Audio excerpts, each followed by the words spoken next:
Support for Jalen and Jacoby comes from Blue Apron. Blue Apron delivers farm-fresh, perfectly portioned ingredients and step-by-step recipes so you can make incredible meals at home. Rediscover how fun cooking can be while reducing food waste and supporting sustainable farms and fisheries. Visit blueapron.com/Jalen to get your first 3 meals, a $30 value, free with free shipping. And now, Jalen and Jacoby on ESPN Radio. When I pop the trunk, head to death. Y'all pop the trunk, I pop the hood. Now act stupid, I'll pop the trunk. Now give me your boom. He is Jalen Rose. What up, Joe? I am David Jacoby. And on the cool jacket. And we are Jalen and Jacoby on ESPN Radio. What do we do? We get to find individuals that supported this program at least 5 years, Love exactly what they want, when they want it, when they need it. That's right. Shout out. And here's what we've decided. It's inevitable. It's going to happen. There is going to be a trilogy for the first time in the history of the National Basketball Association. It's over. The Cavs and the Warriors are going to meet in the finals. We are so confident about this that we are now just going to have a countdown every single day. We are now 36 days away from the Cavs and the Warriors playing in the NBA Finals. Why are we so confident about this, Mr. Rose? We're so confident because Kevin Durant came back from a calf injury in Game 4. And the Warriors, in particular, in the first quarter, they looked amazing. They looked terrifying. I was scared. It was basketball like I've never seen before. What did you see? And also, too, they're playing with a different level of emotion. And that's for their head coach, Steve Kerr, who's dealing with some health issues. They have Steph Curry back playing at his MVP form. Klay Thompson got off to a terrific start. They're always going to be tough, especially when Draymond Green is scoring the basketball. We know he's going to give you the tenacity on the defensive end and the hustle and the pride that he continues to perform with. But when he's scoring, all of a sudden that unlocks the floor. And then he's getting lobs to JaVale McGee, Andre Iguodala's more productive. The Golden State Warriors look like a well-oiled machine. They just wiped the floor with the Portland Trail Blazers, who have Damian Lillard, who have C.J. McCollum. They don't have much up front, but still, for them to handle the series the way they did, it was really a professional beatdown. Harkless, Leonard, and Aminu did not have the best games in Game 4 against the Warriors, but the Warriors just eviscerated them. And I'm glad you mentioned Draymond, because Draymond went 5 for 8 from 3. It was the ones he didn't take. He was making great decisions, and when he shot that 3 ball with such confidence and form and space, you knew it was going in. It was a great game from him, and he had 21 points. Steph Curry, 37 points, shooting from all over the floor. His range now it's unlike anything I've ever seen. Have you seen other players shoot this confidently from this far from the basket? Not only does he shoot with range like we haven't seen in a really long time, he's able to do it off the dribble. That's what makes him unique. Reggie Miller, Ray Allen, Larry Bird, Dale Ellis. I've seen people shoot with range. Mahmoud Abdul-Rauf. But the way he's effortlessly doing it off the dribble with a flick of the wrist, look at the flick of the wrist. And a lot of times he doesn't even allow the ball to go through the hoop before he's running back on defense. Everybody hopes to be able to do that. He's actually able to do it in NBA playoff games. He's not a point guard. He's not a shooting guard. He's a vanguard. Remember where you heard that first on Jalen and Jacoby. Terry Stotts had this to say about the Warriors after the game. Remember, the Blazers lost to the Warriors last year in the playoffs as well. Quote, "They're better than they were last year, more versatile, more explosive." Do you agree with Mr. Stotts? Well, last year they didn't have, Kevin Durant. Yep. That's right, and he's only 6'11", a 4-time scoring champion, a former MVP. He gives them an offensive dynamic that we haven't seen because he can create for himself. He's unselfish. He can get buckets with ease. They are a well-oiled machine, and they really took care of business against the Portland Trail Blazers. They wiped the floor with that basketball team. How does the absence of Steve Kerr on the sideline change the Warriors' approach? Focus. Playing with a sense of purpose. Playing with a sense of discipline. Here's a team that won a championship 2 years ago. They lost in the finals last year. They see that he's ailing. When I see the Steve Kerr situation take place, it's not just about this year's NBA playoffs. When I read deeper into his comments, because Steve Kerr is really smart, he's really measured, he's one of the most personal people that we've seen in the game, and obviously a 5-time champion. When I read between the lines, this sounds like an individual that's basically telling us either he's going to coach this postseason or he's not going to coach again. And so when I hear that, it now gives not only their team an added sense of motivation, but a sense of purpose. So you and I both pay very close attention to all sports, but a couple of our favorites are basketball and football. And I always think that football, the coaches affect the outcome of the game a little bit more than basketball because it's such a strategically based in the coaching decisions are such a part of what the players do on the field. Basketball, not so much. Obviously, there's influence there. But over the course of a 7-game series, the coach's influence in basketball does become more prevalent. Do you think they will miss some of Steve Kerr's strategic decisions in a 7-game series down the road? Yes, they'll miss him. But Mike Brown has been around the league a really long time. He's had success in the game. The team trusts him. And also, Steve Kerr, his influence is still there because he's around the team consistently. And so, long as he's able to come to meetings, he's in the locker room, he's on the bus, he may not be on the sideline, he's still able to institute a lot of the things the team has been able to build over the last couple of years. And he has a veteran bunch of guys that's a core group of a team that won a championship together, that's had a lot of success together, so they understand what it takes. Is Steph Curry going to finally trim or shave the ginger beard? Because that thing is awful. I don't think he is. Ugh. I don't think he should. What? Same with Kevin Durant. What? It's called a playoff beard. No, that's a hockey thing. No. That's a hockey and a baseball thing. That's not a basketball thing. No, especially if it looks like Steph. It's all scraggly. It just looks like it's like a different color than his hair. It's awful. He knows it's awful. Aisha needs to talk to him. You don't think he's going to trim it? I don't think he's going to trim it. I don't think he should trim it.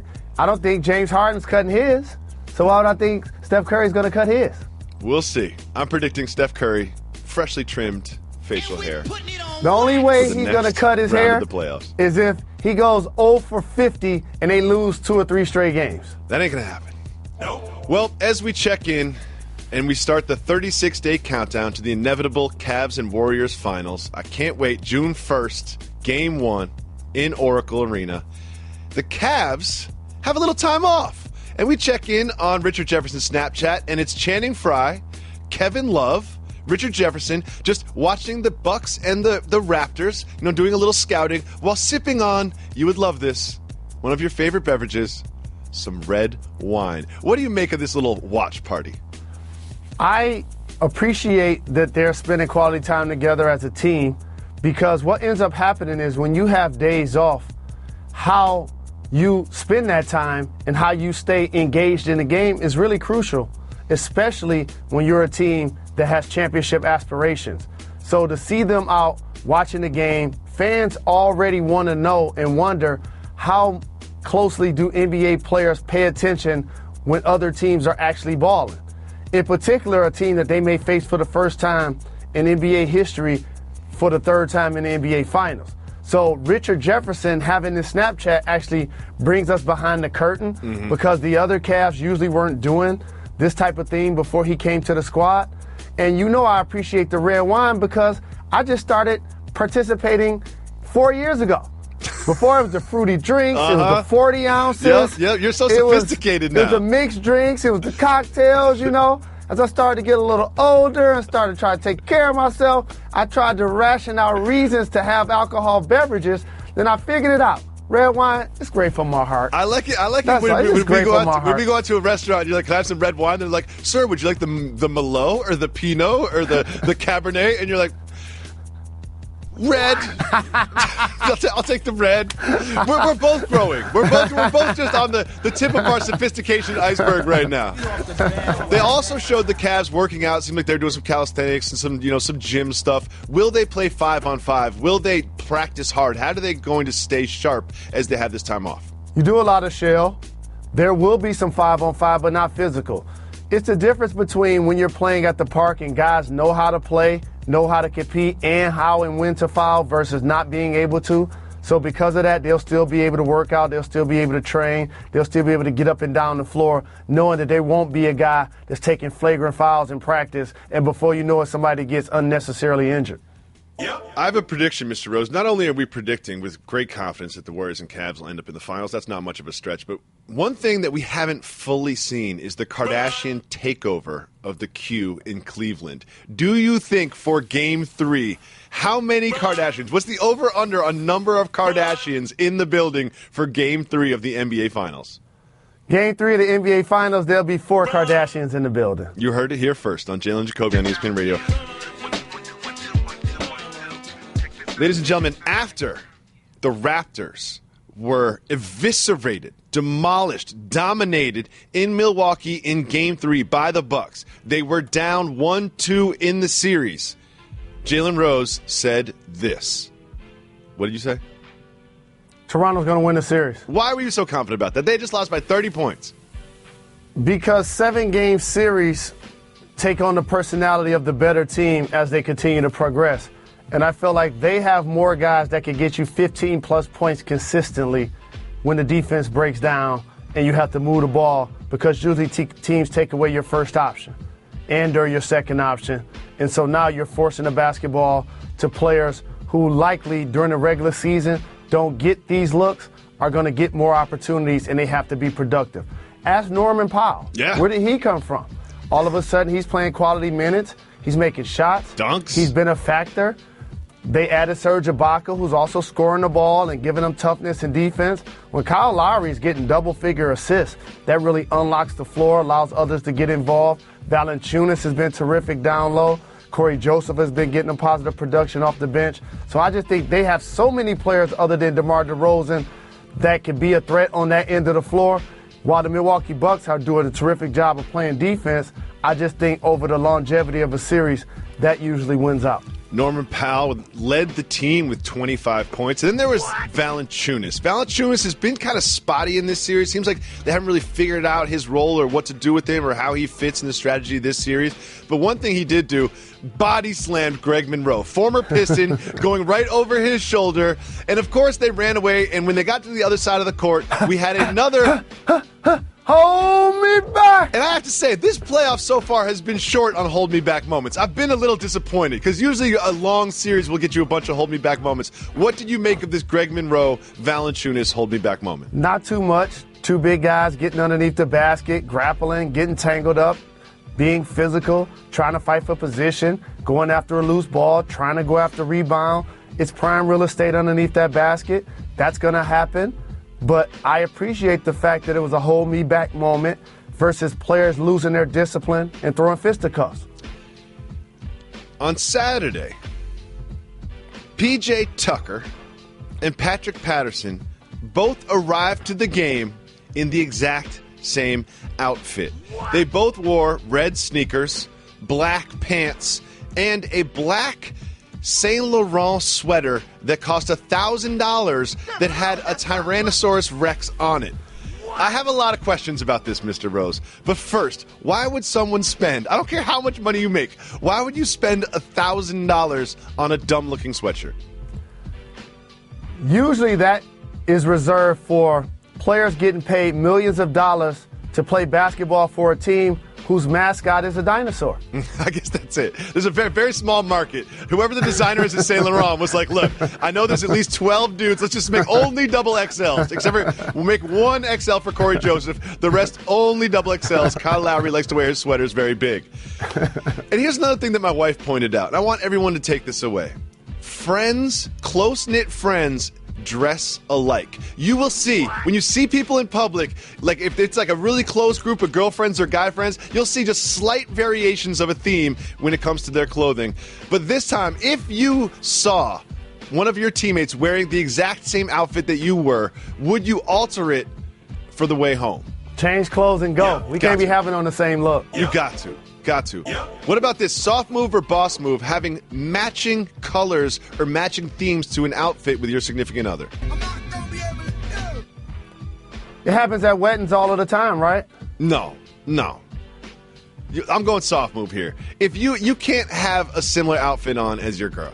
You didn't ask me. You didn't answer my question. Do people match themselves when they get married? No, they don't. They don't? No. They don't. You sure? Usually the bride is in a wedding dress and the groom is in a tuxedo. That is not matching. So you're not being honest on this answer. What are you talking about? What are you talking about? What are you talking about? Am I not People being honest? coordinate colors at weddings. Yes, there's a theme color to a wedding, but that usually has to do with pocket squares. Jalen, okay, when you get married in between 1 and 1,000 years, we'll retread this topic, and you will have a whole new understanding of how weddings work. But let's get back to the NBA playoffs. I might already be married.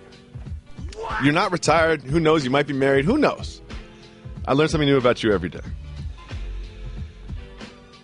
Then we have the Hawks and the Wizards series. What have the Hawks done to even this series at 2-2? Toughness, and they found Dwight Howard. He was a non-factor, in particular on the offensive end the first few games. He's decided that he's going to screen, he's going to rim run, he's going to catch lobs, he's going to play like a traditional big guy that isn't going to get a lot of post-ups, and all of a sudden he's become a factor. And Paul Millsap continues to play like an all-star. We know he can play on the perimeter, but he doesn't settle. He continues to drive. Schroeder has been a factor at the point, being effective on both ends of the floor. He hasn't been able to slow down John Wall, but yet he's still been productive enough to make him work. You got to give the Hawks a lot of credit. Bazemore making shots. Calderon Jr. having moments. Calderon playing quality minutes. I played with him when he was a rookie in Toronto. So for him to still be out there making plays, you got to give the Hawks a lot of credit going against a team in the Wizards who a lot of people, including myself, feel like they who have the best opportunity to make it to the conference finals.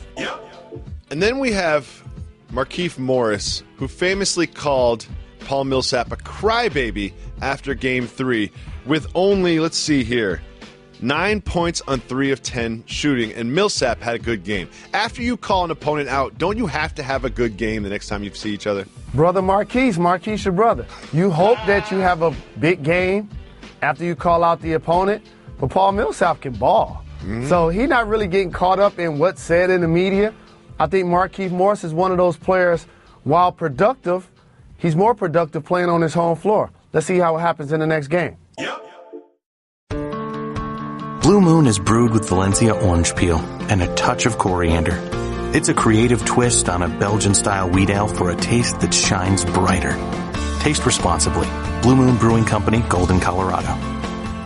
Your man, Jim Harbaugh, continues... What do you call him? The Kanye West of college football. Your guy, Jim Harbaugh, continues his Italian tour. This time he was in a shopping mall playing a little throw and catch, tossing the football around, and he was stopped by mall security and authorities. Why is Jim Harbaugh causing problems abroad?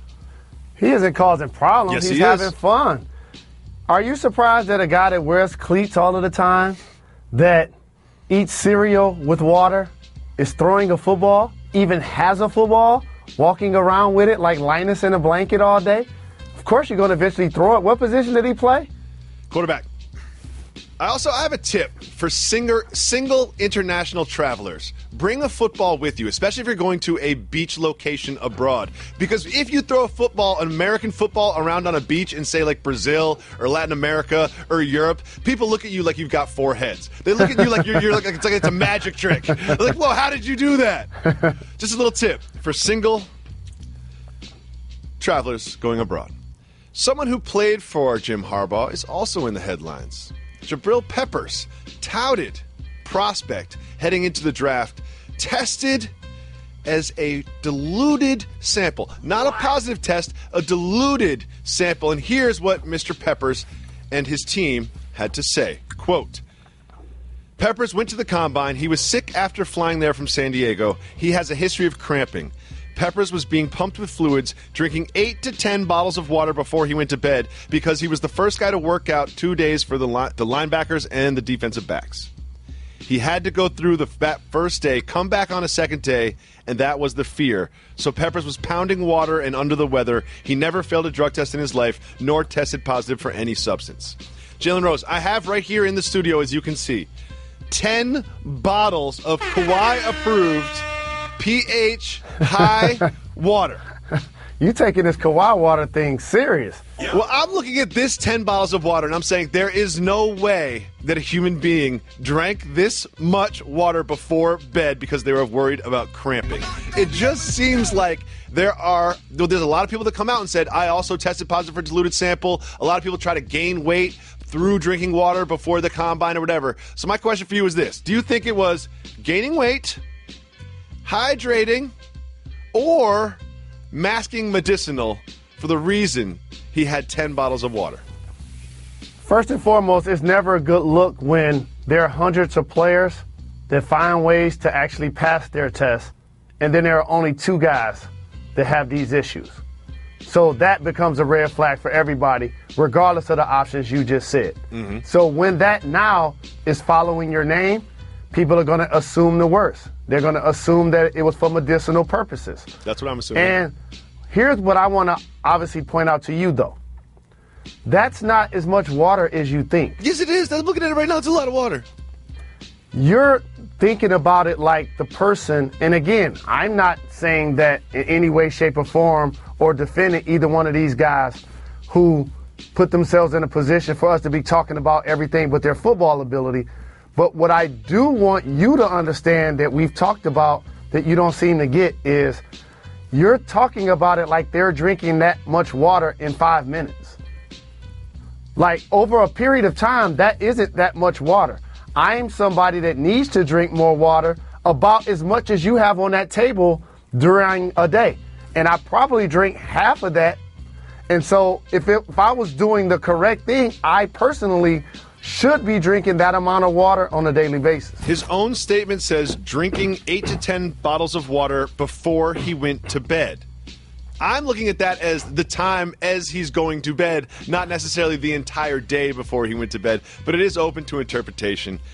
This is something that has been a discretion for Mr. Peppers that I don't think will follow him that far. He will still be drafted in the same spot he would be drafted anyway, but there's a part of me that think he might be masking some medicinal usage. I'm just throwing it out there. I don't know for a fact. I haven't been following him around, but what I do know is when I had to pass a drug test in college, I drank a lot of water and passed.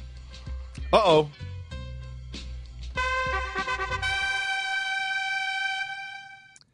There is a massive life-size Iron Man statue that is on the market for $8,000. Good Lord, that's a lot of money. You are our senior statue analyst, not just ESPN, but in the world. And my question for you is this. Not is it worth the money, because, there's a lot of people buying $1,000 dinosaur sweaters out there. Who knows? People spend their money on crazy things all the time. My question for you is, if you had to have a life-size statue of any human being in your house, what statue would the senior statue analyst have? I wouldn't want a statue in my house. However, this statue, I don't want you to gloss over some amazing facts you just spit at me. Okay. You said it was of Iron Man, right? Yes, I did. It actually could be worth $8,000. Why is that? If it was Tony Stark's. Okay. If it was Ghostface Killer. I'm on board. You've answered both questions. Yeah, of course. And he has the golden eagle on his arm. He's got like a robe on with some slick Rick the chains all over his neck. Yeah, I would spend $80,000 on that. I would definitely spend $80,000 on that. Next, we have a power couple update. We love power couples on this show. And it seems like Alex Rodriguez and Jennifer Lopez are for real. They've been photoed in multiple cities at daytime, nighttime, dates. It seems like they are getting very cozy. She's talking about how they met on Ellen, which I think is sort of like a marriage proposal in celebrity worlds. But my question for this is, they're calling the couple J-Rod. Do you co-sign the nickname J-Rod for Alex Rodriguez and J-Lo? No, that's too lazy. Come on, media, step your game up. Okay, I like that. I just think the two of them has such significant, matching, mirror image, mimicking nicknames that we don't need to combine the two of them. A-Rod and J-Lo. We can just call them that. And plus, they'll break up in 3 months anyway. Yep. We also have this. Your man, Kobe Bryant, has been doing some interesting things since retirement. He's been on NBA Countdown. He's got cartoons. He's in his Muse cage. He's obsessed about things. A lot of Muse cage networks. He's all over the Muse cage. Well, he went into his Muse cage, and he came out and went on Jimmy Fallon with a spoken word poem about Steve Urkel. Let's give a listen. This Stephanification of Steve is but a reprieve for the boss sauce wears off. Steve. Stefan. Steve. Stefan. Who am I? What have I done? As one man retracts and fades the black, the other appears in the place he was at. Face in a mask, he doesn't react. Just looks in the mirror, a stranger stares back and asks, "Did I do that?" Kobe Bryant came out of his Muse cage and now has a spoken word poem about Steve Urkel. My question for you is simple. Has Kobe Bryant lost his mind? I'm loving what he's doing in his transition. Here's what I mean.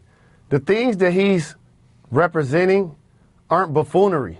They're smart, they're measured, and they're showing a side of him that A, he never opened us up to. No, I didn't know he had this side of him. We never saw coming. And one of the hardest things for each of us to do is to function outside of our comfort zone. And so, as a former athlete that played basketball for 20 straight years, now he's in a retired world as a family man, as a husband, as a dad, that now is showing us this level of personality. I'm not mad at it at all. I want to see more. Kevin Durant has done something since he's joined the Warriors that he didn't really do in Oklahoma City. He's kind of letting us inside. He showed up on the Podfathers podcast a couple times, was very candid, and now he's got this little YouTube channel where he's done 2 live streams and 2 sort of mini documentaries called Still KD. Where somebody got a YouTube channel. He takes us behind the curtain. I went on a way too deep of a dive. I watched most of this stuff, and I took away a lot of lessons, which I will share with you, and I have some questions for you, Mr. Rose. One thing I learned, which really blew my mind, Kevin Durant said, quote, "I just started drinking coffee 2 weeks ago. I love hazelnut." Jalen Rose, you also don't drink coffee. Why don't NBA players drink coffee that aren't named Boris Diaw? I'm the only person that I know that doesn't drink coffee, eat sushi, and play golf. For some strange reason. I don't know. I guess you're just working. Like I said, you are developing your own sophistication. You're developing it. Over time, you'll be doing all of those things. Trust me. And then there's this. He has a house which is on top of a mountain, a gorgeous view of the entire bay. He says on a clear day, he can see the entire Bay Area. And it led me to this thought. Jalen Rose, if you had to choose, would you rather have a view or a pool? A view. I'm going view, too. I think a view is very, very helpful. I once had an apartment on the 26th floor in Brooklyn looking back at the city. I didn't even have to watch TV. I could just stare at the city. God, I miss Brooklyn. And then we had this. He gets into his car, and I don't know what kind of car it is because I'm not a car guy. I'm a minivan guy. But he gets into his car, and his car says to him, "Good morning." Do you want a car that talks to you? No. Me neither. No. Me neither. You know what else I don't want? I don't want my Uber driver to have Waze on with the volume on it, too. No. I can't stand that. So I have to sit in the back of the Uber and listen to the guy be like, "Take a right on Lawrence Street. You are 50 feet away from taking a left." Dude, just look at your phone. I don't need to hear that. And also, too, I'm as personable as they get. But once I get in the Uber car, I'm as personable as they get. But once I get inside of an Uber, I'm not here to conversate with you. Yeah. You drive the vehicle. I'm not here for running dialogue. And stop ear hustling on my phone conversations. Don't you hate that? When you're on the phone talking to somebody, and then you get off the phone, you like, I'm on the phone. This just happened recently. Me and you was talking about the rundown. Yeah. LeBron James, Steph Curry. As soon as I get off the phone, he's like, "Yeah, what do you think about the finals?" I'm like, Oh, even worse, me and my wife are in the back seat, and I was like, I don't know where Eagle Rock is. Is Eagle Rock east of Glendale and west of Pasadena? And the guy interrupts and goes, oh, no, it's just south of Pasadena. And I was like, dude, like, not only are you listening to our conversations, you're interrupting us and butting in. It's one thing when you hang up the phone for him to ask, but to be interrupting, it's just like, God, man. But anyway, back to KD's weird YouTube channel. Another thing we learned is he's like, I'm off social media. Everyone says, every NBA player says they're off social media for the playoffs. It's the trendy thing to do. I erased Twitter from my phone. I erased Instagram from my phone. But then later on in the episode, we see him looking at memes of himself and Draymond Green, proving my theory that all NBA players say they're off social media, but still are consuming all the social media content they would anyway. Do you agree with this theory? I don't agree with that theory because this is a lesson for all young people and all people that want to start having a drive towards success. What are you willing to sacrifice?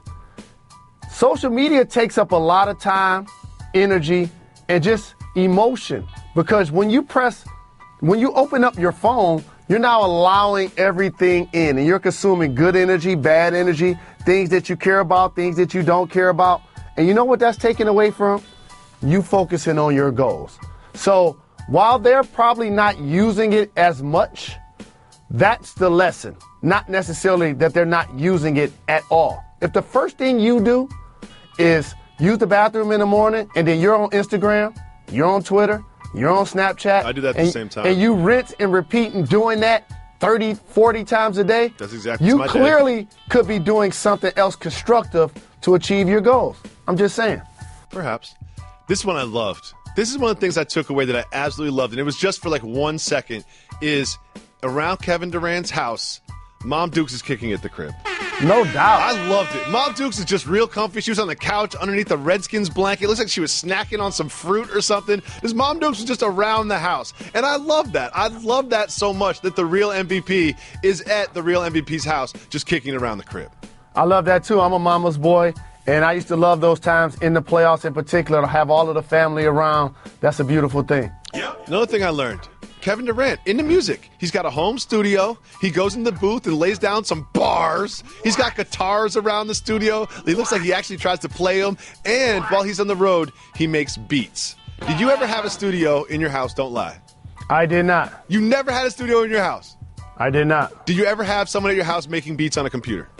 I did not. DJ equipment. DJ Not equipment. studio that's right. equipment. That's right. DJ equipment. DJ Motown Clown, of course. And then we have this. One thing I learned from this. He has technical difficulties just like us. One of the live streams is all choppy. He's like, the Wi-Fi isn't good up here in this mountain. And it's like, here he is with this YouTube channel, just trying to get it off the ground and start things. And just like us, he has technical difficulties. I enjoyed that. Also this, Jalen. He has a basketball court.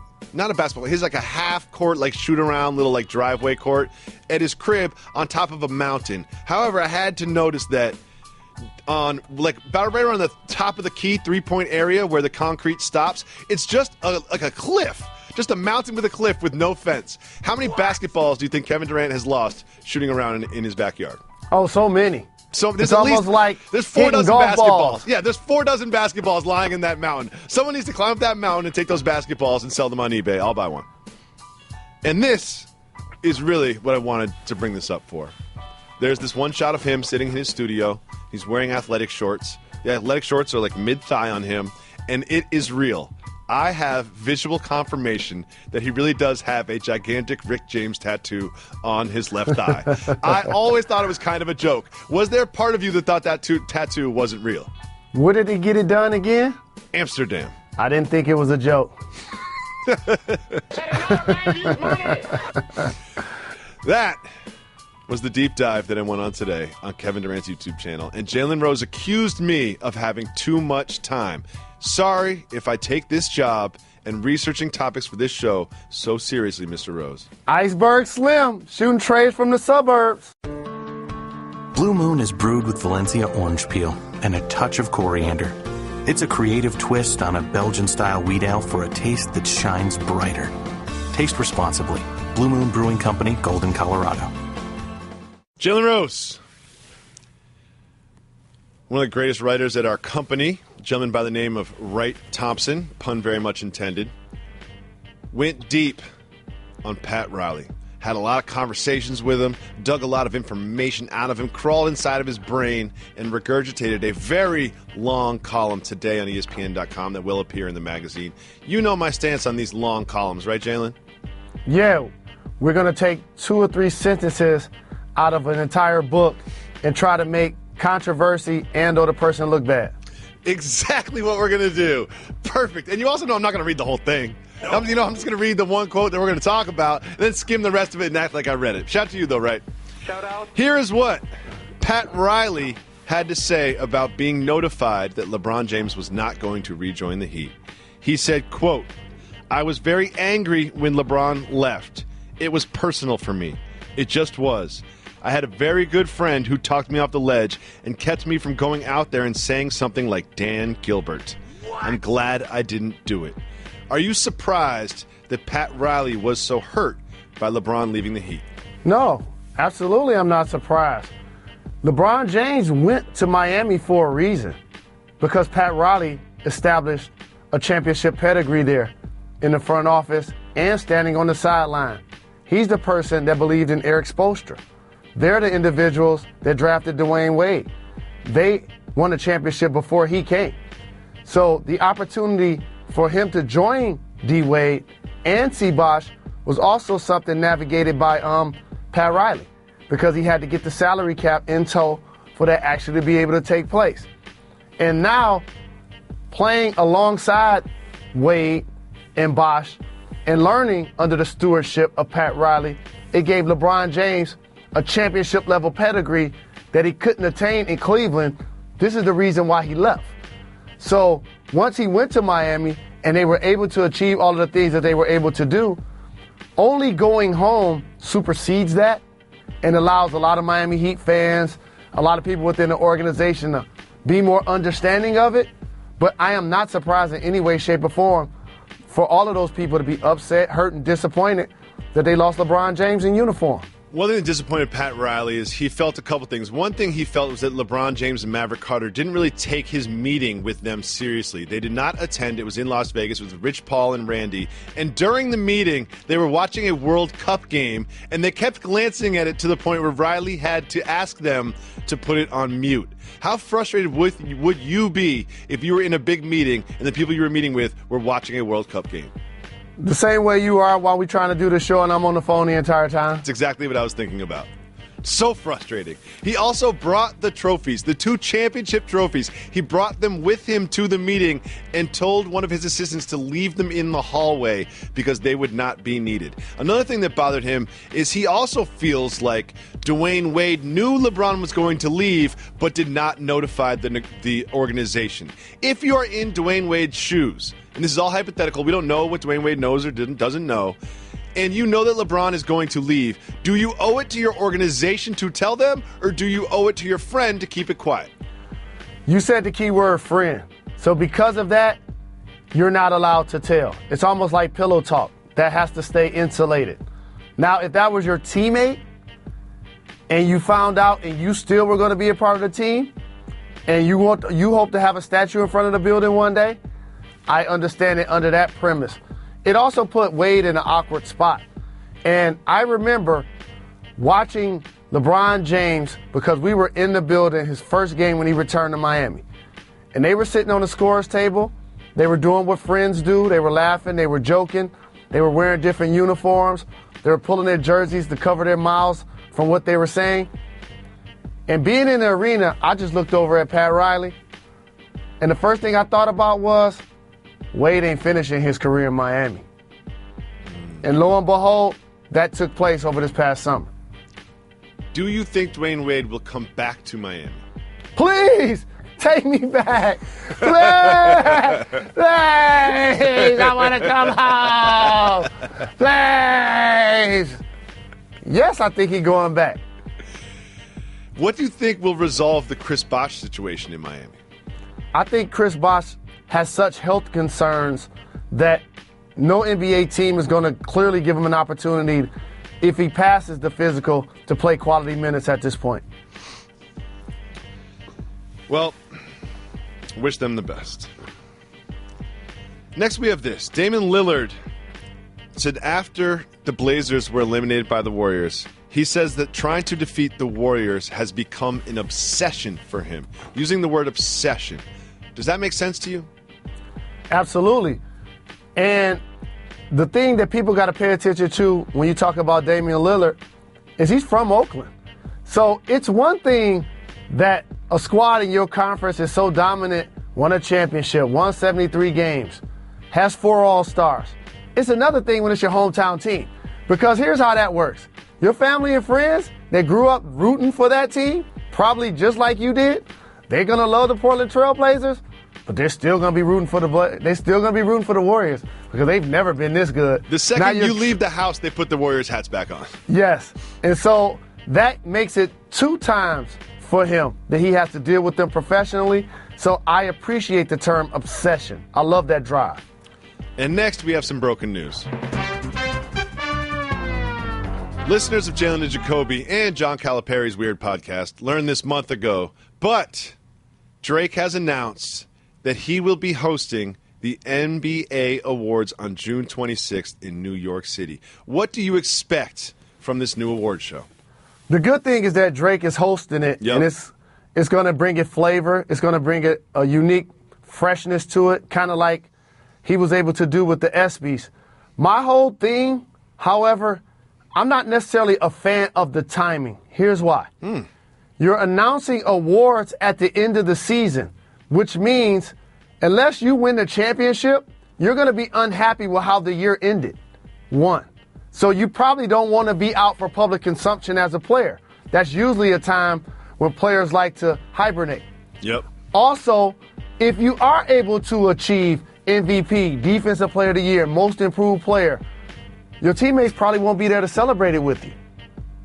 It's a good point. Like, I think part of all the MVP acceptance speeches is that visual of them and all their teammates and their teammates behind them supporting them giving shout-outs to their teammates. Like, part of that bond is kind of, in a weird way, part of the MVP experience, and you won't get that unless, of course, the MVP is on the team that won the championship, and I don't think that will be the case this year in the NBA. I will say this as someone who, worked a little bit around the ESPYs. My wife worked closely with Drake on the ESPYs. He was absolutely excellent hosting that show. Extremely hardworking, extremely personable, extremely funny, put his all into it, really tried. Didn't just show up and sort of read the prompter, really just sort of delved all the way into it and loved every bit of it and was a really, really good host. And I'm sure that he will have a repeat performance on June 26th in New York City at the NBA Awards. I will definitely be tuning in.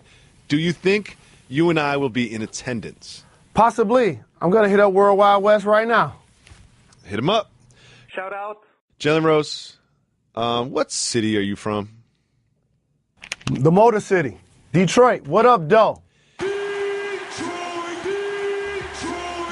We thought it was only right that we continue to hold these live events, to give the people what they want, to meet the people, what they need, to talk to the people, to reach out to the people. We'll be doing so in your hometown of Detroit, Michigan on May 8th at 8 p.m. at St. Andrews Hall. I got to tell you something before you get to Detroit.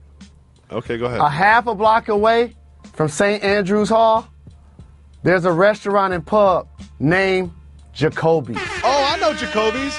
You think I haven't been to Jacoby's, Jalen? Do you think I haven't been to Jacoby's? I know Jacoby's very well. However, when I did go to Jacoby's and I showed them that my name was Jacoby, they didn't respect me as I wanted them to.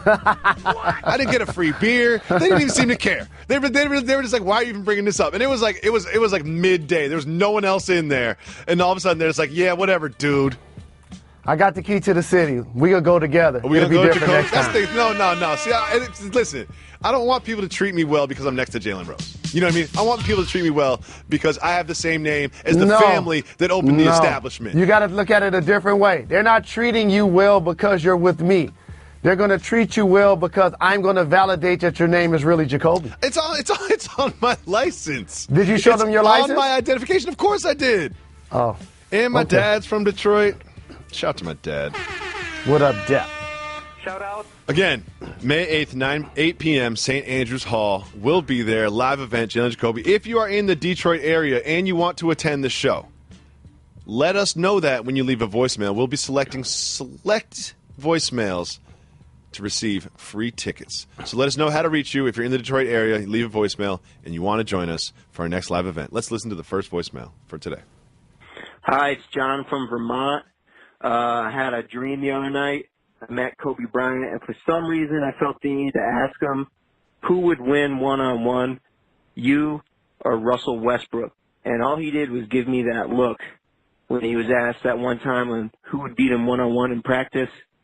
And he just gave me that look and walked away. I think it's a good question, though, but I'm a longtime Lakers fan. I got to roll with Kobe. Jalen, Jacoby, what do you guys think? Thank you for the love. Big shout to Vermont. Shout out. It's good to hear and or see Vermont other than the Monopoly board. I would say Kobe Bryant would win. And the reason why is because he has a better back-to-the-basket game. Mm-hmm. And when you're playing one-on-one, one of the rules that if you're really working on your game that should be instituted doesn't always take place. You have to limit the dribbles. No, you don't, Jalen. One-on-one, it got to be 3 dribbles. No, you Make don't. a quick move. Yeah. No, you don't. If you're going to be able to take 5, 10 dribbles, definitely Kobe. But Jalen, see, your rules just happen to perfectly fit your game. You know that? Like, oh, you got to play this way. But when you're just a backup old man and you want to take 10 dribbles to get closer and closer to the basket and take an ugly jump hook, I'm not playing by your rules. I'm just letting you know right now, okay? Another thing is one-on-one really comes down to conditioning. Like, I think it's like everyone's like, oh, who's a better basketball player? Let's play one-on-one to 11 and figure it out. It really just comes down to who's not tired and can get the rebounds to continue possessions. Thank you so much for the call. The teacher over the pupil. Let's listen to the next voicemail. What up, Jalen and Jacoby? This is your man Teo from Ottawa, Canada. My question for the show, what are the chances that we see a picture of Paul George wearing his Pacers jersey during his vacation? Keep giving the people what they want. Love your show. Much respect. Peace. It's a great question. Teo from Ottawa. Excellent question. If you don't listen to Jalen and Jacoby every day, I don't know what you're doing with your life, but you also missed our coverage of last year, Paul George going to Greece, I believe it was, on the beach in his own jersey. What? Something tells me he will not be packing a Pacers jersey this summer when he's on the beach. What do you think, Mr. Rose? Yeah, once you get swept out of the playoffs, you're not rocking a jersey in the summertime. No. I still think a professional athlete wearing their own jersey is one of the strangest habits that I've ever come across, and I've come across some strange habits before. Like, I'm not driving down the street listening to the Jalen and Jacoby podcast on 10. You know what I mean? Like, that's just not something I'm doing. I don't even like wearing the Jalen and Jacoby T-shirts. But do you listen to your own show? Do you watch your own show? You have to get better. It's like watching game tape. You have to get better. That's part of it.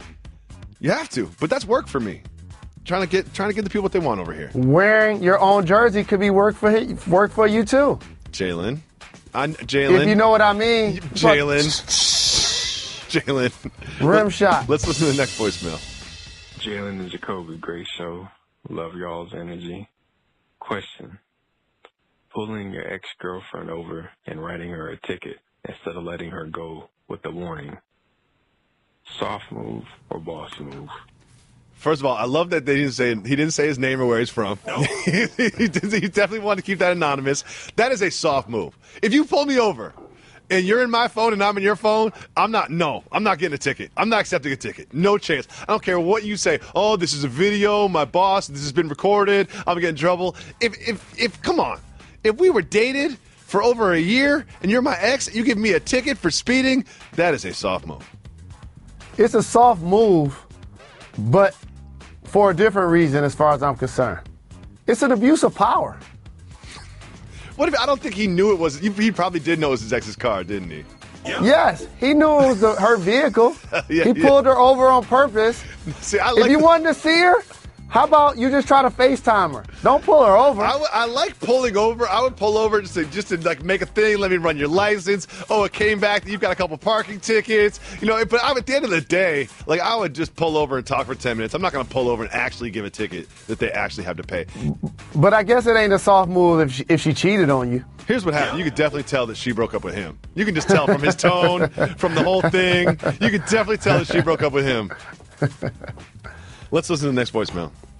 Hey, Jalen. Hey, Jacoby. It's Danny from Iowa. Jacoby, this question's for you. So I know you're a big challenge fan, and with the news that came out that it's Chance versus Pros starting in May, how long do you think Jalen Rose could last? in this challenge. And also, what Johnny did to Sarah last season, soft move or boss move? Keep giving the people what they want. Thanks, guys. Great questions. I'm really glad we got the challenge in this show 2 days in a row. What Johnny did to Sarah was definitely a boss move. And Jalen Rose would never go on one of these shows. And how long would he last? He would leave the second he got there. One thing about Jalen, he doesn't like doing stuff he doesn't want to do.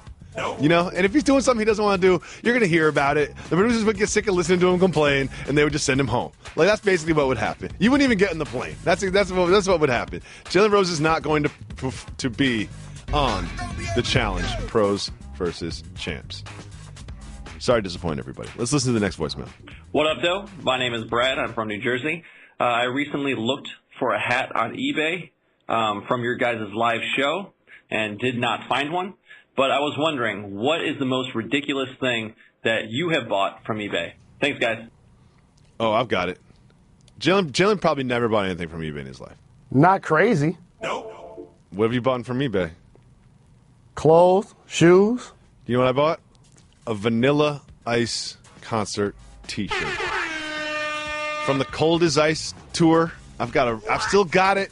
It's a little tight for me. Got to lose probably 5 more before I start wearing that one. But I'll be back this summer with my Vanilla Ice Tour T-shirt on Jalen and Jacoby on ESPN Radio. Let's listen to one more voicemail. Hey, guys. This is Mike, longtime listener from Oakland, California here. Got a real quick question. So I saw that due to recent levels of shark attacks off the coast of Australia, they are discussing whether they will go out and they will cull or kill the shark population or work to deter it. My question to you becomes, who do you guys side with here, the sharks or the people foolishly swimming in the ocean? Thanks, guys. Keep giving the people what they want. I'm with the sharks every time. I'm with the sharks every single time. Yep. I'm with the sharks. Listen, do you know where the sharks were born? In the ocean. Do you know what they never spend any time outside of the ocean? We're in their turf. They are the kings of the ocean. And that is why I don't like going in above my belly button into the ocean. But if you're in the Detroit area, you call in 98580-JALEN. You tell us that you want to come to the live show, and you leave a good voicemail, and you are selected. You will be joining us on May 8th in Detroit for the next live Jalen Jacoby on ESPN Radio. Shout out. Jalen, what do we do on this show? Oh, I'm sorry. We do one thing and one thing only.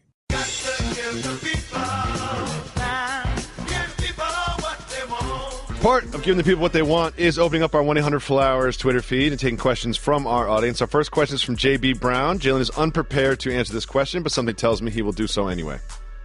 Jalen, you are put in a 2-on-2 tournament and you have to win. You also have to bring one teammate from the Fab Five. Who would you pick? Who are we playing against? Mr. J.B. Brown, who wrote the tweet, did not specify that. So let's imagine you don't know who you're playing against. You just have to bring one teammate from the Fab Five into a 2-on-2 tournament. If we need to go big, then I'm going to bring either C-Web or Jawan. If I need a perimeter player, I'm going to bring Jimmy or Ray. Okay. Thanks for answering that question so clearly.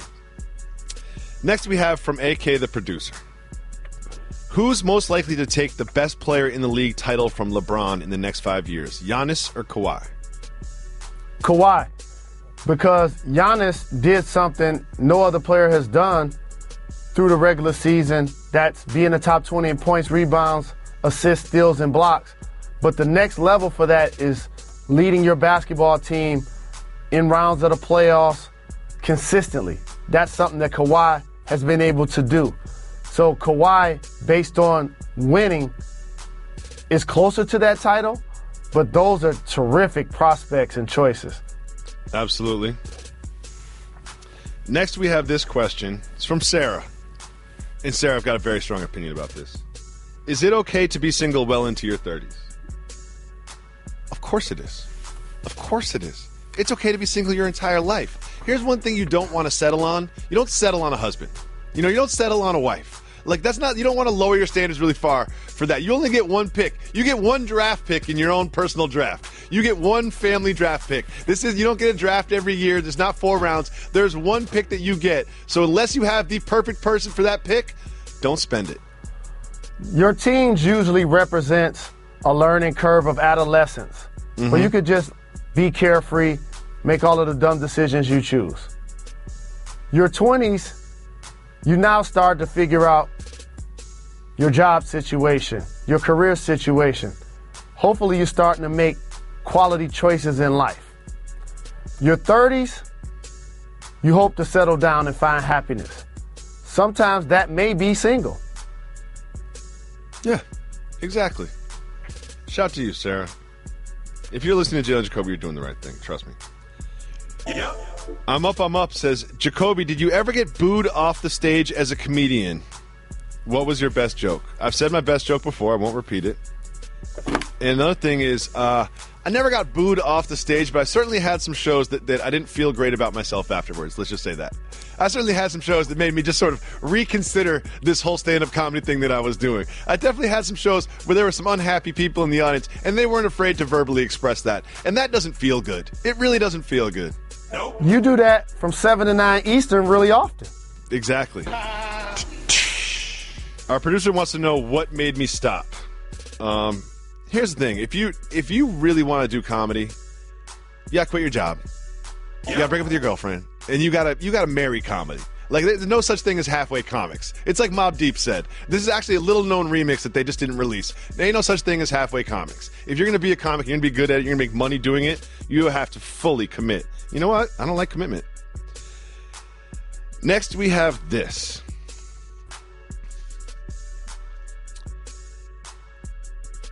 What animal would you want to be reborn as? That's from Goran. What animal would I want to be reborn as? Mine's easy. I'm a an lion, eagle. the king of the jungle. Oh, first of all, shout to Goran because he said, I think Jalen would be a lion, and then he wrote roar in big letters. So Goran nailed that one. He knows you. He definitely listens to the show. I've said his name wrong on the show before. I think it's Zubak, Goran Zubak. I would want to be reborn as a bird of prey. Sometimes I see him up there, the hawks, not even flapping their wings, just soaring hundreds of feet above the earth, looking down on us. I think that must be great. Next question we have from the people, because we give the people what they want, is this from Anthony. If KD wins a ring on a team that went 73-9 without him, isn't that like cheating on a test, getting an A+ and posting it on the fridge? Yep. No. I don't think so either. Because this is the team that won 73 games. That was last year's squad. The thing KD did is no different from what LeBron did. And I blame, I'm not finished. He joined a team that had a championship pedigree. Okay. That's what LeBron did. He felt like he was not going to be able to win in Cleveland, so he went to Miami. It's the same people that will judge an athlete strictly by the number of championships they've won that will criticize Kevin Durant for putting himself in the best position to win a championship. I have no problem with Kevin Durant going to the team that not only had the best record in history last year, I get it, they beat him in a series when they were up, but here's the thing. The Warriors were the team that were having the most fun playing basketball in the NBA last year. Can you disagree with that? Did it not seem like the Warriors were having the most fun of any team last year? I'll take the Cavs, but continue. No, LeBron was mad at everybody. Remember when negative LeBron came out? He started being mad dad, and he was talking about everybody. We're not ready, trying to discipline everybody. I don't know if they're having as much fun as they're having in the Warriors. So when you talk to me about having fun, I just remember covering the NBA Finals for television the last 15 years. Mm-hmm. And I remember when LeBron did the chase down block. Yep. I remember when Kyrie did the right wing jumper. And I remember them celebrating in Golden State and flying to Vegas to have a party. They had more fun than everybody last year. Hard to argue with that, but you know what I mean. Over the course of the year, the Warriors had more fun. Alex says, what should the Clippers do after they lose in 4 to the Warriors to fix their team, as opposed to what they usually do, which is crap the bed? I don't overpay Blake Griffin. They need to get more athletic on the perimeter. I try to do wherever I can, though he's under contract, if he's leaving Indiana, to get Paul George on my team. You keep harping on Paul George to the Clippers. I love this. Do you think that Larry and Doc will work something out? For the right deal. What would that deal look like? We don't have the trade machine in front of us. We don't have the salaries in front of us. But what would that look like? Just off the top of your head. And don't tweet us about how this actually can't work because of this thing in the CBA, whatever. You definitely got to give me Jamal and Austin. And I'm trying to do a sign and/or here. Now, here's where to get it done. Let me re-answer this question. Okay. Here's where to get it done. I need J.J. Redick. Mm-hmm. I could probably sign him outright and/or do a sign and trade. Okay. Jamal Crawford, for sure. I need both of them. Mm-hmm. And a draft pick. So that would leave the Clippers with the starting five of Chris Paul, Austin Rivers, Paul George, Blake Griffin, and DeAndre Jordan. It's a pretty formidable five right there. It's a pretty formidable five. They would have to pay Blake. You say you don't want to overpay Blake. I think Blake is going to get a max deal from somebody. He is. He's going to get a max deal from somebody, Jalen. Chandler Parsons has a max deal right now. He's going to get a max deal from somebody. That's all the time we have for today. Thank you so much for listening on ESPN Radio, for watching on ESPN2 and ESPN News, and subscribing to the Jalen and Jacoby podcast. You're far too kind.